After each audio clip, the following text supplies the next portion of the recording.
Hello, അപ്പോൾ എല്ലാവർക്കും എൻ്റെ ഒരു ഹാപ്പി വിഷു. അപ്പം ഞാൻ പെട്ടെന്നൊരു അമ്പലത്തിൽ പോക്കാട്ടോ. അപ്പം ഞാൻ വിചാരിച്ചു വയലിലൂടെ അങ്ങ് പോകാമെന്ന്. കാരണം റോഡിലൂടെ പോകണമെങ്കിൽ താമസിക്കും. അപ്പം വയലിലൂടെ പോകുമ്പോൾ ഇങ്ങനെയൊക്കെയുള്ള കുറച്ച് വെള്ളത്തിൻ്റെയും കിളികളുടെയും ഒക്കെ സൗണ്ടൊക്കെ കേൾക്കാം കേട്ടോ. അപ്പം ഒരു പ്രകൃതിരമണീയമായ ഒരു വീഡിയോ ആയിരിക്കും. പിന്നെ ഈ നമ്മുടെ സൂര്യപ്രകാശമൊക്കെ ഇങ്ങനെ മരത്തിനിടയിലൂടെയൊക്കെ ഇങ്ങനെ നമ്മുടെ മുഖത്തൊക്കെ അടിക്കുമ്പം നല്ല രസമല്ലേ? സോ എനിക്കും ഇഷ്ടപ്പെട്ടു. അപ്പം അതെല്ലാം കണ്ടിട്ട് തിരിച്ച് കയറുവാണ്. അപ്പം എൻ്റെ ഡ്രസ്സെല്ലാം നനഞ്ഞിട്ടുണ്ട്. പിന്നെ നേരെ റോഡ് കണ്ടു. റോഡിലോട്ട് അങ്ങ് കയറി പെട്ടെന്ന് പോയിട്ട് പെട്ടെന്ന് റോഡിൽ കയറുക എന്നായിരുന്നു. കാരണം ഒബിയസ്ലി ഞാൻ താമസിച്ചിട്ടുണ്ട്. അപ്പം പെട്ടെന്ന് അമ്പലത്തിൽ പോവാം.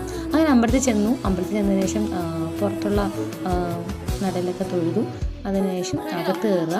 അപ്പം അറിയാവുന്നവരെയൊക്കെ കണ്ടു, അവരോടൊക്കെ സംസാരിച്ചു. അപ്പം അമ്പലത്തിനകത്ത് കയറി തിരിച്ചിറങ്ങി വന്നു. തിരിച്ചിറങ്ങിയപ്പം ഞങ്ങൾ വിഷുക്കണി കളിക്കാട്ടോ. ഞങ്ങളുടെ അമ്പലത്തിലെ വിഷുക്കണി ഇതാണ് കേട്ടോ. അവിടുത്തെ ഭാരവാഹികളെല്ലാം കൂടി ഒരുക്കിയ ഒരു വിഷുക്കണിയാണ്. സോ അത് കഴിഞ്ഞതിന് ശേഷം ഞാൻ നേരെ സർപ്പക്കാലോട് പോയി. തൊട്ട് താഴെ തന്നെ ആയിരുന്നു, അമ്പലത്തിന് തൊട്ട് താഴെയായിരുന്നു.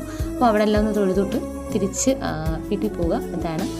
സോ അത്രയേ ഉള്ളൂ. ബായ്.